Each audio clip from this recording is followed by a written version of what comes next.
O Supremo Tribunal Federal também se manifestou hoje. Vamos ver aqui a reportagem da Folha que fala sobre essa postagem. STF diz que é preciso lembrar golpe de 64 para que nunca mais se repita. César Feitosa assina a reportagem com o título Democracia, sempre o melhor caminho. O texto relembra a ditadura militar e a supressão de direitos fundamentais durante os 21 anos do regime autoritário.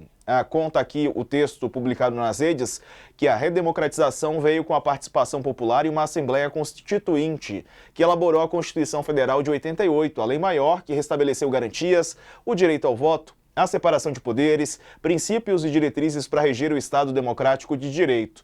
31 de março de 64, lembrar para que nunca mais se repita, hoje sempre celebre a democracia e a Constituição cidadã, diz a postagem. Bom, o golpe militar de 64 foi um dos temas levantados pela primeira turma do Supremo na última semana, no recebimento da denúncia contra Bolsonaro e as outras pessoas investigadas, denunciadas. No voto da ministra Carmen Lúcia, ela disse que a ditadura mata e vive de morte. O ministro Flávio Dino foi na mesma linha, golpe de Estado mata. Não importa se isso é no dia, no mês seguinte ou alguns anos depois. Bom, essa data no contexto do julgamento, né, do Bolsonaro, como é que isso impacta também, né? Acho que isso tem reverberado mais, né, a data, né, Raquel? O Supremo, ele se colocou muito nessa posição, acertadamente, ao meu ver, de defensor da democracia, né? Ele foi o poder mais vilipendiado pelos golpistas no 8 de janeiro, ele foi muito atacado, em vários contextos, assim, não só o prédio foi muito destruído, como Jair Bolsonaro, em todo o seu mandato, ele fazia muita questão de atacar o Supremo. Ele escolheu o Supremo como um adversário político, né? O que é algo muito grave, porque você mistura a separação dos poderes e você traz para a arena política um poder que ele precisa ser neutro, né? Ele está ali para fazer justiça e para defender os princípios.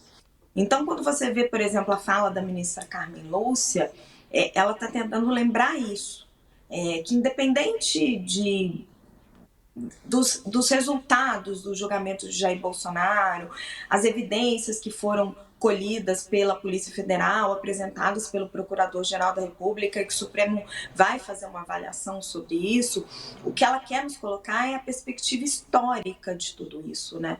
Eu me lembro que teve um momento da fala dela em que ela dizia que, eu não vou lembrar as palavras exatas, mas que ela dizia que as pessoas que estavam ali, elas estavam de passagem, elas estavam simplesmente representando aquele poder naquele momento, mas que a figura do Supremo Tribunal Federal, dentro de uma democracia, ela tem uma representatividade muito forte da existência da própria democracia. E é isso que muitas vezes as pessoas esquecem e que algumas atitudes de alguns ministros do Supremo às vezes colaboram para esse esquecimento, né? Quando eles politizam demais determinadas questões. E você acaba misturando tudo isso. Quando o Supremo é levado para a arena política e ele aceita entrar nessa arena política, você cria um caldo muito complicado. Então, são muito positivas as reflexões como essa que a ministra Carmen Lúcia fez naquele dia do julgamento do Jair Bolsonaro. Que as pessoas que estão ali, elas importam muito pouco, assim. O que importa é a defesa da instituição, porque ela, sim, é um pilar da democracia. É isso. Bom, a gente tem uma outra reportagem aqui importante também no nosso site, nesse contexto de golpe militar. É da Folha também. O Exército tirou uma homenagem do dia do golpe de 64 em quartel após resistência e decisão judicial. Deixa eu dar uma olhada aqui nessa reportagem, porque o Ítalo Nogueira foi o autor dela no Rio de Janeiro. O Exército retirou homenagens públicas à data do golpe de 64, mantidas no quartel de Juiz de Fora, de onde saíram os primeiros soldados para a deposição do presidente João Goulart. A ação ocorreu após a Justiça homologar a procedência de pedidos feitos pelo Ministério Público Federal. O letreiro, com a denominação Brigada 31 de Março, já foi retirado do pátio da 4ª Brigada de Infantaria Leve de Montanha. A página também não faz mais menção à homenagem nem ao papel decisivo e corajoso na eclosão da Revolução Democrática. Era assim que falava, né, tá? O bilhete. É verdade esse bilhete, como dizem. Desempenhado pelos militares que serviam no quartel no ano do golpe. Tá aqui, ó.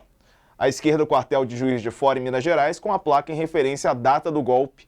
À direita, a unidade depois da retirada dessa placa, portanto, já sem essa alusão comemorativa, né? Uma data que não merece ser comemorada. A medida ocorre um ano depois da Folha mostrar a reverência à data no dia em que o golpe militar completava 60 anos.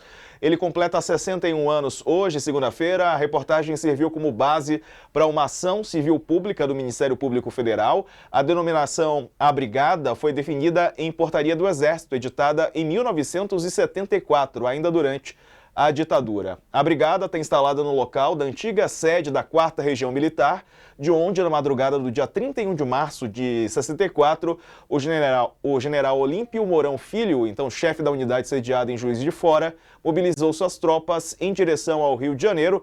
Essa ação deu início ao golpe que depôs o presidente João Goulart e originou a ditadura militar que durou 21 anos. Procurado, o Exército não esclareceu quando as homenagens foram retiradas. Elas permaneciam expostas no início do mês, mas, portanto, agora não mais, como mostram aqui essas fotos. Bom, dentro das Forças Armadas a gente vê, né, Sakamoto, que a cultura, o culto, né, ao golpe de 64, que eles chamam de revolução, né, esse continua presente. Olha, individualmente, cada pessoa pode acreditar no que quiser, né? Pode proferir a crença que quiser, mesmo baseado nos fatos mais estapafúrdios, desde que isso não contamine sua atuação pública, no caso, na atuação dentro das instituições, né? Ninguém aqui está querendo forçar ninguém a defender a democracia ou a liberdade, né? Mas quando a pessoa está atuando e está à frente de uma instituição pública que tem como valores, que deveria ter como valores a liberdade e a democracia, ela tem que, na verdade, seguir isso. O problema, na verdade, é que é claro que a gente tem duas coisas que aconteceram simultaneamente. Primeiro que ainda, independentemente da gente ter tido o bolsonarismo, né, independentemente da gente ter tido um governo de extrema-direita, é claro que a gente tem muitos ecos ainda do que de 64. Né? A redemocratização em 85, como a gente estava falando, não foi um cavalo de pau democrático. Essa transição lenta, gradual, segura, evitou a punição e passou um recado do tipo, olha, beleza, estamos aí. E passou, inclusive, um segundo recado de que as Forças Armadas teriam alguma espécie de poder moderador baseado na leitura equivocada e manipulada de um artigo da Constituição, quando não tem. O próprio Supremo também já deixou isso bem claro. Então, o que acontece? Já era difícil você frear todo esse processo, toda essa herança, né, da ditadura, normalmente, né, num país em que nunca teve a coragem, de fato, de agir para que isso acontecesse. Com o governo Jair Bolsonaro, piorou a situação. Vamos lembrar que em março de 2019, né, no primeiro ano do mandato do ex-presidente, não só autorizou, como ele instigou e fomentou a celebração do golpe de 64 nos quartéis, dizendo que ele não via naquilo um golpe. Né, como o Diego mesmo lembrou, ele não via naquilo um golpe, então ele fez o quê? Ele incentivou, né? Incentivou, mandou leitura para ser feita, e aquilo, na verdade, mudou um pouco o caráter da data, né? Você já estava com dificuldade de frear, e aí o presidente da República autoriza, chancela, reafirma, e o negócio fica difícil mesmo. Então, ou seja, este momento, né, do pós-Bolsonaro, não apenas a gente tenta retomar o processo de evitar que o 31 de março seja tido como uma data referência, porque significa também que um golpe de Estado, algo que destruiu as instituições, também seja dado como exemplo e visto como referência. Então, a gente tem todo esse trabalho de discutir publicamente, explicar o que foi isso, piorado e dificultado pelo que foi os 4 anos de governo Bolsonaro. Né? Então, quando a gente vê essa história do quartel lá de Minas Gerais, quando a gente vê a história de outros quartéis, o que as pessoas fazem depois de aposentadas nos clubes militares dizem respeito a elas, desde que, é claro, não se reúnam para ajudar em golpe de Estado, que general da reserva com golpe de Estado temos vários e vai ser punido também.